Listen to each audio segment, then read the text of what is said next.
السلام عليكم ورحمة الله تعالى وبركاته. وتحانيه نيرجو سافلين حلقة دي اللي حاد dhacdadii 12 Sebtembar labadii kun iyo kowdii.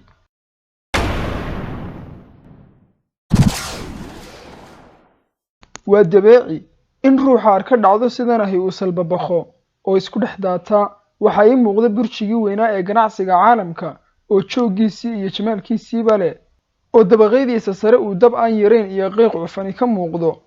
waxaan arkaa dad dabaqyada sarsare iska soo tuuraya tolomiyay isdilayaan dadkaasi maxay isugu waayeen in la badbaadiyo.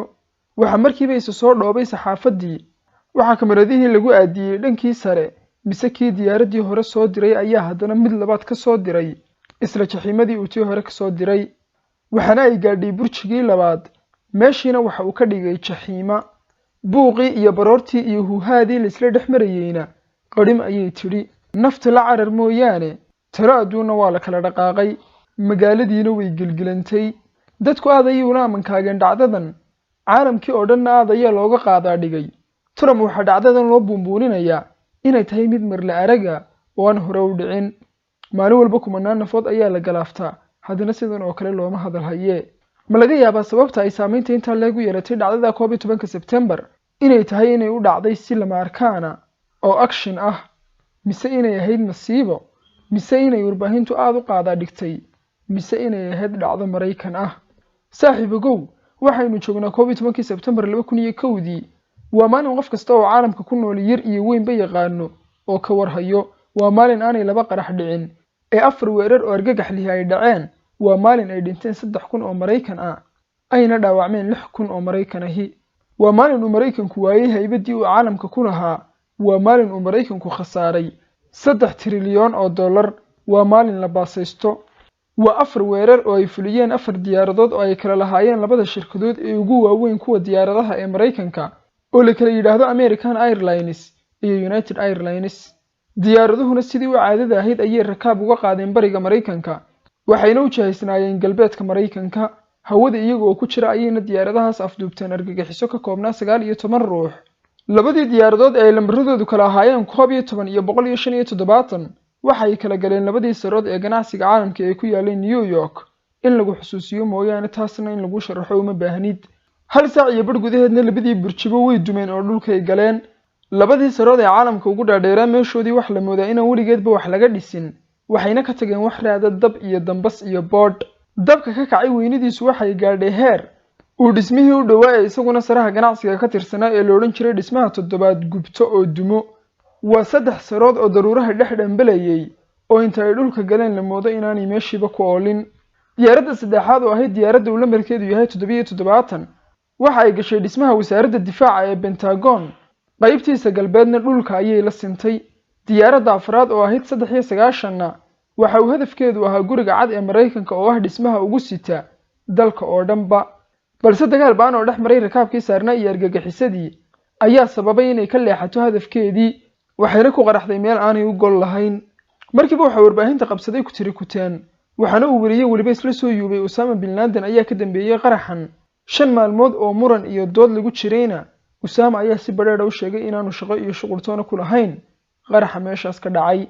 haddana sanado kadib waxba soo fadhiistay Osama oo qiranaya inuu isagu dhacdadan asalkeedii qorsheeyay uuna kaga aarsanayay maadaama uu Maraykanku Israa'iil ku garab galay gumaadista haweenka iyo dhallaanka muslimiinta ee Falastiin iyo maadaama cunaqabatayntii uu Maraykanku saaray Ciraaq ay galaafatay 1 milyan oo carruurtii Ciraaq noloshoodii.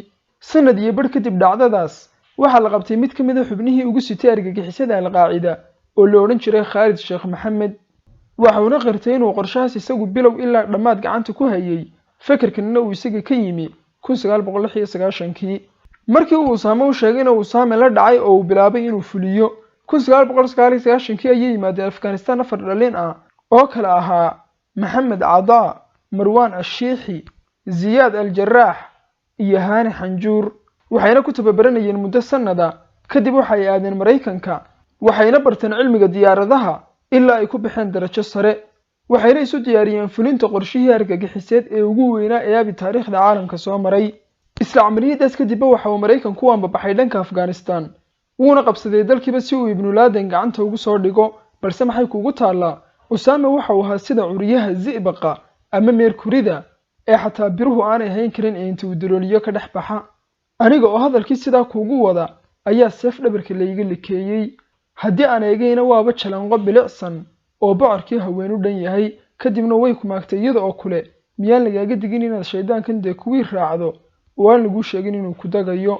Anigii ayaad soo eegtay mise waxaan ku leeyahayba waan kuu sheegay inaan mar kastaba ku khiyaamaynayo oo aad rumaysanaysid, aadna mar kasta oo aan ku dagaba dhankayga u soo xaglinaysid oo doqon noqonaysid, dameeridhaan raacdayna aad mar kastaba noqonaysid.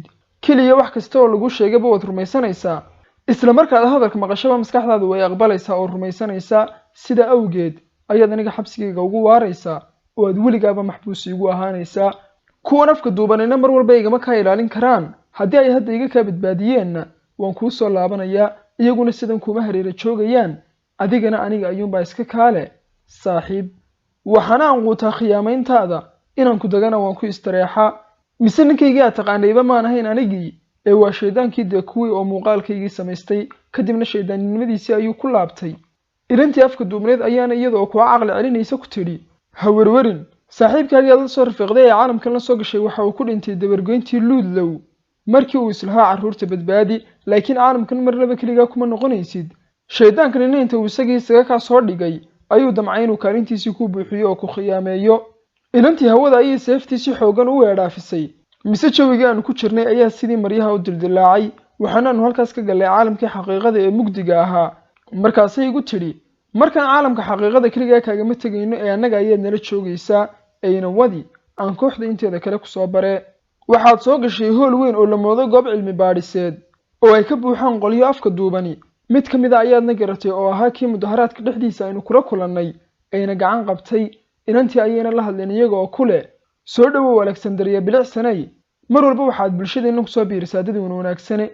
ninkii aad hore u aragtayna wuu iskaa baray isaga oo kule soo dhowow, waxa la yidhaahdaa Zork. wiil kale oo Muscab la yidhaahdana wuu ku baray, waxaana joogay nin kale oo isagu muraayado indhaha ku sitay oo la yidhaahdo Dr. Hall. waxa isaguna yimi Scorpion oo show ka mid ahaa qolyahan afka duuban, wuuna iiga kaa tacsiyadeeyey. kadib adiga oo yaaban ayaad warsatay oo niyo maxaad ahaydeen. Zork ayaa kugu jawaabay waad og tahay inuu caalamkaygan yahay caalamkii xaqiiqada, miyaadan weli garan cidda aanu nahay. Alexandria ayaa tidhi ha u bixin Zorkow, marka uu waxqabadkeena arko isaga ayaa iska keen fahmi doonee. yaanu waqti inaga lumin, dhacdo aad u muhiima ayayna hor taalla maante. Scorpion ayaa yidhi iyaynan hadal bilaabin, waxna gorfayn ilaa uu ninkani nasto, aad ayuu u daalan yahay. haddii aad nasiinadii soo dhammaysatayna, Muscab ayaa yidhi ma maqasheen hadalka uu yidhi madaxweyne Bush markii uu qaraxu dhacay.